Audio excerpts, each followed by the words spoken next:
नमस्कार दोस्तों, एक बार फिर से आप सभी का मैं बहुत बहुत स्वागत करता हूं।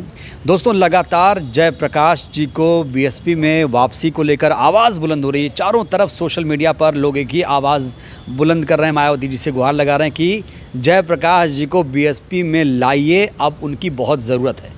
और ज़रूरत भी थी कि जयप्रकाश जी से इस मुद्दे पर विस्तार से बात किया जाए कि इनमें भैया ऐसा क्या है कि इनके लिए युवा बेताब है।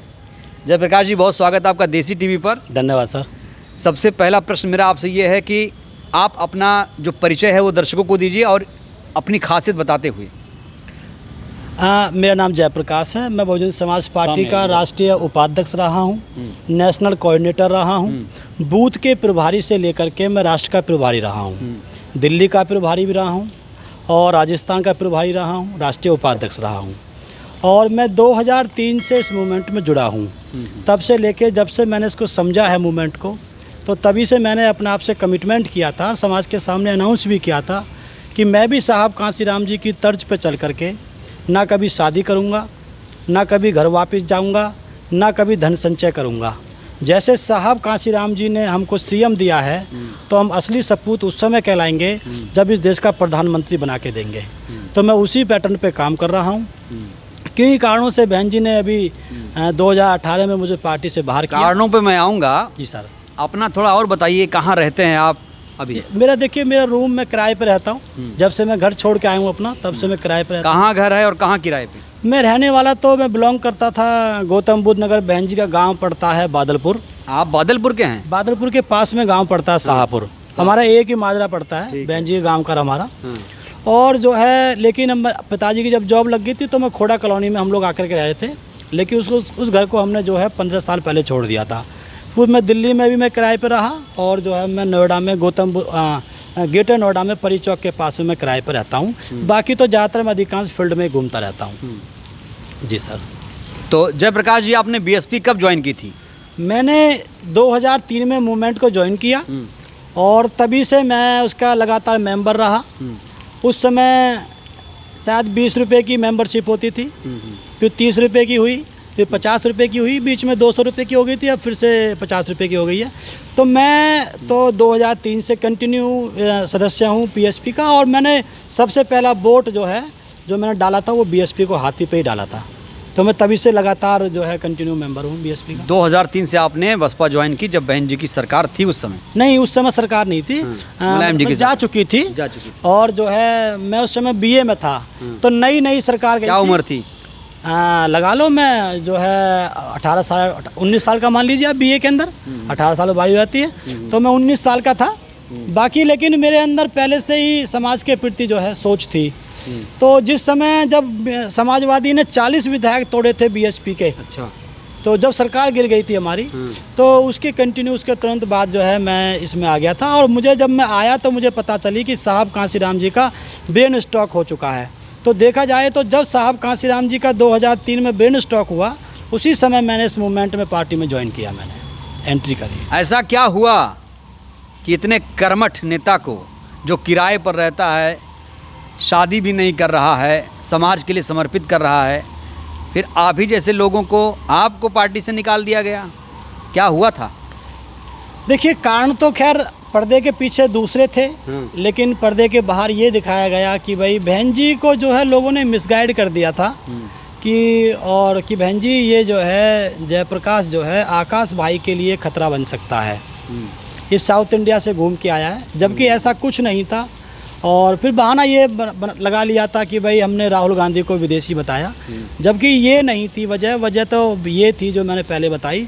लेकिन मैं तो बराबर कहता रहा, अभी भी मैंने पहले कहा कि भाई ऊपर आकाश नीचे प्रकाश, बिना प्रकाश के भी आकाश कहाँ दिखाई देगा, चाहे वो चांद तारों का प्रकाश हो, चाहे सूरज का प्रकाश हो, चाहे किसी का प्रकाश हो। प्रकाश का होना बहुत ज़रूरी है। अच्छा। तो मैं ये नहीं कह रहा हूँ कि, तो मैं ये कहता जाता हूँ कि ऊपर माननीय बहन जी आकाश भाई को रखें, तो नीचे ग्राउंड का काम हमें दे दें। अगर लगता है कि भाई वहाँ पहुँचाने से दिक्कत हो सकती है, जो लोग मिसगाइड कर रहे हैं बहन जी को, हालांकि मैं बहन जी पे मुझे पूरा भरोसा है, तो बहन जी ज़रूर इस मूवमेंट को लेकर के, इस पार्टी को लेकर के ज़रूर अच्छे फैसले लेकर के जाएगी। आपने आरोप तो पर्दे के पीछे वाला जो कह रहे हैं आप पर ये भी आरोप लगा कि आपने माननीय राहुल जी पर टिप्पणी की, आपत्तिजनक टिप्पणी की और शायद नस्लीय टिप्पणी की। ऐसा वो आरोप लगा रहे हैं। तो उसके बाद आपकी कभी बहन जी से कोई बात हुई? क्या आपने इसको लेकर कोई खेद प्रकट किया, माफ़ी मांगी? देखिए, मैं तो माफ़ी तो हर वीडियो में मांगता रहा हूँ। जब भी किसी ने कोई आज सवाल क्या पूछा, कहेंगे? मैं आज भी कहता हूँ कि अगर लगता है माननीय बहन जी को कि भाई वो उस समय गलत था और उससे नुकसान हुआ है, तो मैं माफ़ी मांगने के लिए तैयार हूँ। मैंने तो कई बार प्रयास किया, मैंने काफ़ी रास्ते निकाले कि एक बार मुझे आप माननीय बहन जी से 5 मिनट की केवल मेरी आप उनके चरणों में जगह बनवा दीजिए, बिठा दीजिए मुझे, तो मैं वहाँ माफ़ी भी मांग लूँगा और मैं आके और अपील भी कर लूँगा कि माननीय बहन जी एक मौका दिया जाए। बड़े बड़े गलतियाँ हो जाती हैं, आपने तो बड़े बड़े गलती हुई आपसे? अगर बहन जी को मानते हैं गलती हुई आप है। बताइए ना, बहन जी को छोड़िए। देखिए, उस समय के हिसाब से मेरे विचार से वो गलती नहीं थी, गलती नहीं थी उस समय के हिसाब से, क्योंकि माननीय बहन जी ने, जब मैं राजस्थान का प्रभारी था तो उस समय बहन जी ने कहा था कि ये कांग्रेस हमसे सीधे मुंह बात नहीं कर रही है, तो इसका मतलब हमें उसके खिलाफ बोलना पड़ेगा फिर तो हम राजस्थान से उसको घेरते हुए आ रहे थे। लेकिन बहन जी असंसदीय भाषा का प्रयोग बिल्कुल बर्दाश्त नहीं करती। असंसदीय कैसे है ये भाई? हमने यही तो कहा कि बच्चा या तो माँ पे जाता है, बाप पे जाता नहीं, है। इस तरह की टिप्पणी आपको लगता है जायज़ है? नहीं, आप बताइए इसमें आप खुद बताइए, किसी नेता के खिलाफ, किसी भी छोटा नेता हो बड़ा नेता हो, माँ बाप पे जाना जरूरी था? चलो मैं तो ये मानता हूँ, चलो वो असंसदनीय भी था भी, अगर मैं मान लेता हूँ इस बात को, तो क्या उसके बाद माफ़ी नहीं बनती है? दुनिया ये कौन से वहाँ के रामाशंकर उमाशंकर जो भाई थे, जो यादव वहाँ के आपके आजमगढ़ के, जिन्होंने अटैक किया था बहन जी के ऊपर, जानलेवा जो हमला किया था, तो उन तक को बहन जी ने उन तक को माफ़ किया। देवासी जरारिया ने अभी उल्टा सुल्टा बोला इतना सब कुछ, उस तक को टिकट दे दिया। अगर लगता है कि वो बात गलत थी, हम भी मान लेते हैं कि वो बात गलत थी, तो एक बार माफ़ी तो बनती है ना। तो इसलिए हम अपील करते हैं बहन जी से, अगर आपने ये सवाल किया है कि आप इस समय क्या कहेंगे, तो हम बोलेंगे कि हम माफ़ी मांगते हैं। तो दिल से मांगिए, सेंसिटिव होके मांगिए। हाँ, दिल से मांगते हैं, कैमरे पर दिल से मांग रहे हैं हम लोग। बोलिए एक बार बताइए, अगर हम बोलिए पर्दे पे। हाँ, हम मांगते हैं, हम माफ़ी भी मांगते हैं। और 6 साल से जो हम बाहर घूम करके पार्टी के पक्ष में काम कर रहे हैं, तो ये माफ़ी नहीं है तो क्या है? ये माफ़ीनामा नहीं है तो क्या है ये भाई? अगर हमारे अंदर कोई चोर होता है, कपट होती, तो कितने लोग तो इस बीच में 6 दिन नहीं रुक पाते हैं, 6 महीने नहीं रुक पाते हैं। अच्छा। उसके बाद दूसरी पार्टी को ज्वाइन कर लेते हैं। हमारी क्या यही सज़ा है कि हम मूवमेंट को नहीं छोड़ सकते, हम पार्टी को नहीं छोड़ सकते? जो लोग दुनिया भर में चले गए हैं, आपने 6 बार, माननीय बहन जी ने 3 बार जो है 18 साल राज्यसभा सांसद बनाया वीर सिंह एडवोकेट को, जो मेरे साथ राष्ट्रीय प्रभारी थे, वो छोड़ कर चले गए। यहाँ से आर्य जी छोड़ के चले गए। अच्छा, बसपा छोड़ क्यों रहे हैं लोग? देखिए, कमजोरी में कोई किसी का साथ नहीं देता है, केवल मूवमेंट का जो असली व्यक्ति है वो ही रुक सकता है। बहन जी कमजोर हैं, आप मानते हैं? भाई आप देखिए ना, 22-30% से हम गिरते गिरते हम लोग 9% पे आ गए। तो जिन लोगों को अपने स्वार्थ हैं, जिनको विधायक बनना है, सांसद बनना है, नेता बनना है, जो कुछ लेने के लिए आए हैं, तो वो जब यहाँ पे कुछ बचेगा नहीं दुकान में, तो वो चले जाएंगे। लेकिन हम तो आपको मिला ना, ये सबको थोड़ी मिलता। मैं अपनी बात नहीं कर रहा हूँ, मैं उन लोगों की बात कर रहा हूँ जिनके दिमाग में ये है कि बसपा कुछ देने लायक नहीं है, बसपा अब डाउनफॉल जा रही है। मैं उनकी बात कर रहा हूँ। मैं तो ये मानता हूँ कि मैं तो परिवार का वो सदस्य हूँ, दुकान में अगर सामान कम भी हो गया है ना, तो मैं तो उस दुकान को और बढ़ाऊंगा, उसमें सामान बढ़ाऊंगा। आप पर आरोप तो कई लगे, ये भी लगा कि धन उगाही का आरोप भी लगा, और सोशल मीडिया में अगर आप जाके गूगल पे क्लिक करेंगे, मैंने भी चेक किया, तो बहुत सारी खबरें ऐसी हैं।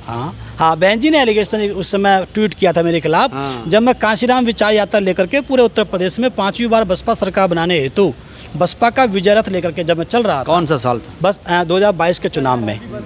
तो उसमें जब वो चल रहा था, तो उस समय मेरे ऊपर, जब मैं सीतापुर में था मिश्रिक विधानसभा में, तो वहाँ सुबह सुबह ट्वीट आया, कुछ लोगों ने मिसगाइड कर दिया कि बहन जी आपके नाम पे डिब्बा लेकर के ये जो है पैसे उगा रहा है। सीतापुर बसपा के लिए ठीक नहीं है क्या?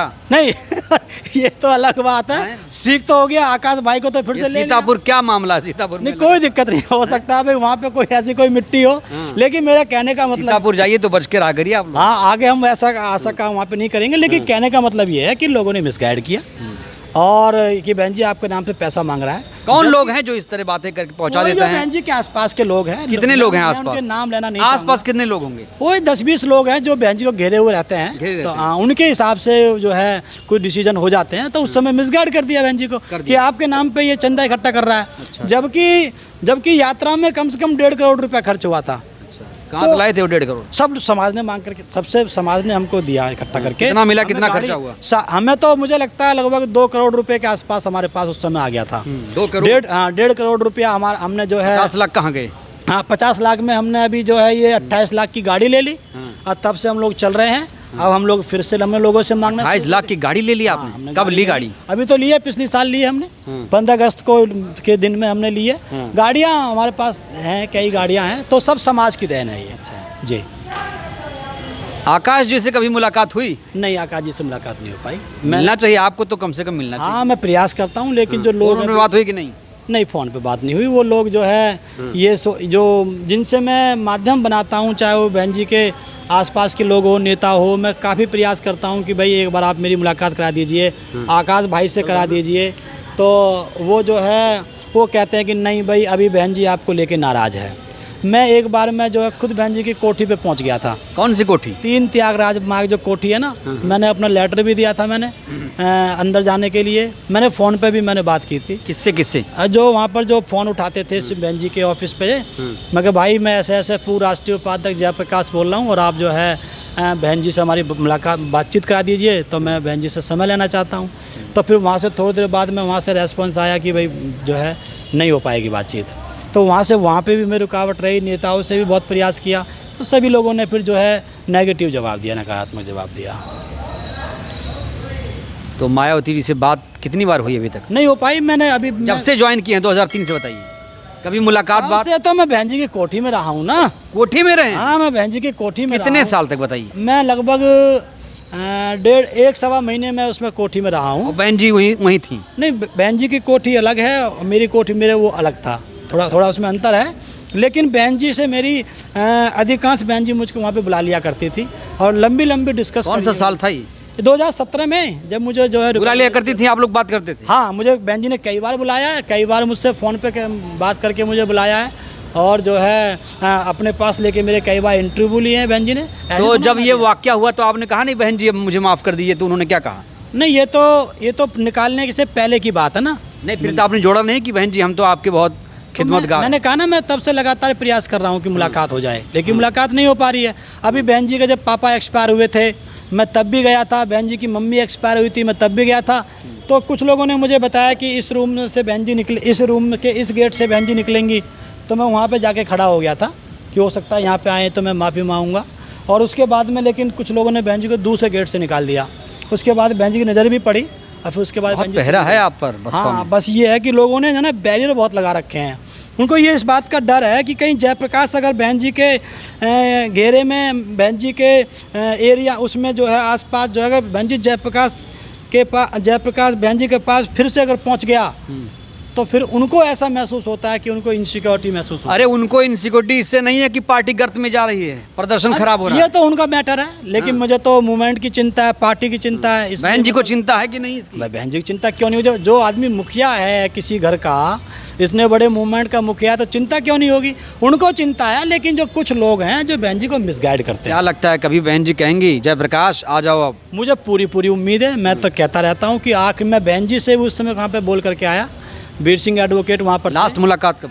वो जब मुझे निकाला गया था जो है 17/7 को 2018 को जब मुझे निकाला गया था, तो लास्ट में मुलाकात हुई थी। मैं कह के भी आया था, वीर सिंह एडवोकेट भी वहाँ पर थे कि 15 दिन आजमा लेना, 15 महीने आजमा लेना, 15 साल आजमा लेना। कितने साल हो गए अब? मुझे 6 साल हो गए हैं। 6 साल से निर्वासित हैं? हाँ ना, निष्कासित हूँ मैं 6 साल से, लेकिन मैं काम पार्टी के पक्ष में कर रहा हूँ और करता रहूँगा। इस मूवमेंट को छोड़ के मैं कहीं नहीं जाऊँगा। मतलब आपको इतना धुतकार आ जा रहा है, जैसा आप बता रहे हैं आपसे मिलने नहीं दिया, पहरा लगा दिया गया है, फिर भी आप पार्टी में लगे रहेंगे? क्योंकि बीएसपी पॉलिटिकल पार्टी से पहले एक मूवमेंट है और मूवमेंट में ये ज़रूरी नहीं है कि उनके जो हेड हैं या कोई सदस्य या मुखिया हैं वो जाने। अच्छा। ये तो पे बैक टू सोसाइटी है, ये तो सेक्रीफाई का काम है। साहब काशीराम कहते थे जो देने आएगा इस मूवमेंट को वो लेकर के जाएगा, और जो इस मूवमेंट से लेने के लिए आएगा उसे यहाँ से कुछ नहीं कई मिलेगा। पार्टियां और भी तो बनी हैं। हाँ, बसपा ही क्यों? हाँ, बसपा ही क्यों? नहीं, कोई पार्टी और जाइए, कहीं और देखिए। नहीं, मेरा और जाके सेवा करिए। नहीं, मैंने कहा ना बसपा मूवमेंट है और सारी की सारी एक और नई पार्टी आई है, देखा आपने? वो भी पॉलिटिकल पार्टी है, वहाँ मूवमेंट नहीं है, वहाँ कैडर नहीं है। साहब अरे तो बिना कैडर के वो सांसद बन गए। चंद्रशेखर, देखिए ऐसे तो उदित राज पासवान चंद्रशेखर से मिले कभी, ये बताइए। हाँ, मैं पहले मिला था। कब मिले थे? जब वो जेल में थे। कब? 2016 में? 2018 में, 18 में। जब वो जेल में थे। अच्छा। और उसके लिए उनके लिए हमने आंदोलन भी किया था। कभी फोन पे बात नहीं की, बधाई नहीं दी आप? नहीं, मेरा उनसे विचार ही नहीं मिलता। मैं उनसे ये क्या विचार है उनका और आपका विचार विचार? ये है, सबसे पहली बात ये है कि मैं ये चाहता था, उनसे मेरी बात भी होती थी, उनके साथियों से बात होती थी कि भाई आप पॉलिटिकल पार्टी मत बनाओ, अभी आप ऐसे ही संगठन में काम करते रहो भीम आर्मी पे, और पॉलिटिकल पार्टी से समाज में फूट पड़ेगी, और समाज में फूट पड़ने से जो है नुकसान हो जाएगा। तो इसलिए ऐसे सांसद तो बहुत बने। फाइनली आपने जो कहानी बताई, अब आखिरी बार बहन जी से क्या कहेंगे, और आप पार्टी में क्या चाहते हैं? नेशनल कोऑर्डिनेटर क्या पद चाहिए पार्टी में? इतना बड़ा आपको मिल गया सम्मान। मैं बहन जी से रिक्वेस्ट करता हूँ कि अगर बहन जी मुझ पर गलती हुई है, मैंने गलती मान लेता हूँ, मुझ पर गलतियाँ हुई हैं, तो मुझे एक बार माफ़ किया जाए। और सारी पॉलिटिकल पार्टीज में अधिकांश ये नियम होता है कि 6 साल के लिए निष्कासित किया जाता है, तो 6 साल भी मुझे लगता है अब जो है 17 जुलाई को होने वाली है। अच्छा। 17 की सुबह को मुझे निष्कासित कर दिया था, तो 17 तारीख आने वाली है, 6 साल पूरी होने वाली। गम नहीं है आपको? मुझे कोई गम नहीं है। मैं तो, मुझे पता है कि मैं सही दिशा में काम कर रहा हूँ। मैं मंजिल पे चाहे लेट पहुँचूँ, लेकिन मेरी दिशा सही है। आप या पार्टी? मैं मतलब मूवमेंट चाहे हम, मतलब मैं बसपा में। आकाश जी से बात करिए ना, हो तो।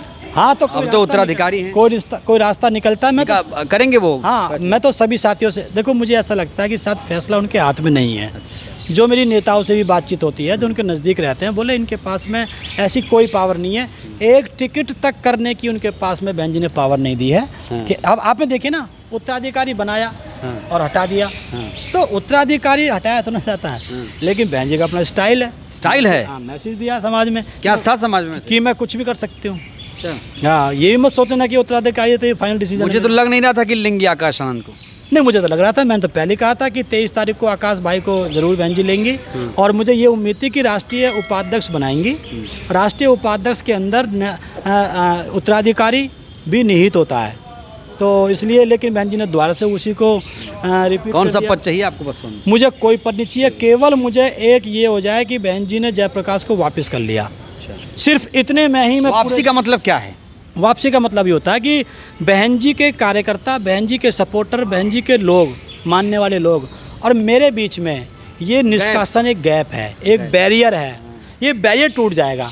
तो पत्र आना चाहिए, एक पत्र जारी होना चाहिए। नहीं, पत्र नहीं है। क्या कहें तो माना जाएगा कि आप वापसी हो गई। ट्वीट कर दें, ट्वीट करें बहन जी, एक ट्वीट कर दें बहन जी कि भाई जयप्रकाश को वापस लिया जाता है। इतने में ही पूरे देश के अंदर लाखों जगह पर खुशियां मनानी जाएंगी, और लोग कहेंगे कि भाई अब जयप्रकाश को बुलाओ। जो लोग मुझसे चुपके मिलते हैं, घरों के अंदर मिलते हैं। ठीक है जी। तो जयप्रकाश जी को आप लोगों ने सुना, बस एक विनती है, एक ही ट्वीट पर इनका काम हो जाएगा कल्याण। सुना आपने, संघर्ष तो बड़ा लंबा बता रहे हैं, और मूवमेंट से जुड़ रहे हैं, आकाश जी से मिलना चाहते हैं, बहन जी से बात करना चाहते हैं, मुलाकात करना चाहते हैं। बस अर्जी यही है कि वापसी कर दी जाए, जिससे जो युवा इनके साथ जुड़ा हुआ है वो खुश हो जाए, और वाकई जो युवा है इनको बसपा में वापसी को लेकर आवाज़ बुलंद कर रहा है। इसीलिए मैं जयप्रकाश जी का इंटरव्यू भी कर रहा हूँ। बहरहाल दोस्तों, हमारी ये बातचीत आपको कैसी लगी, अपनी प्रतिक्रिया दीजिए। बहुत बहुत धन्यवाद, शुक्रिया।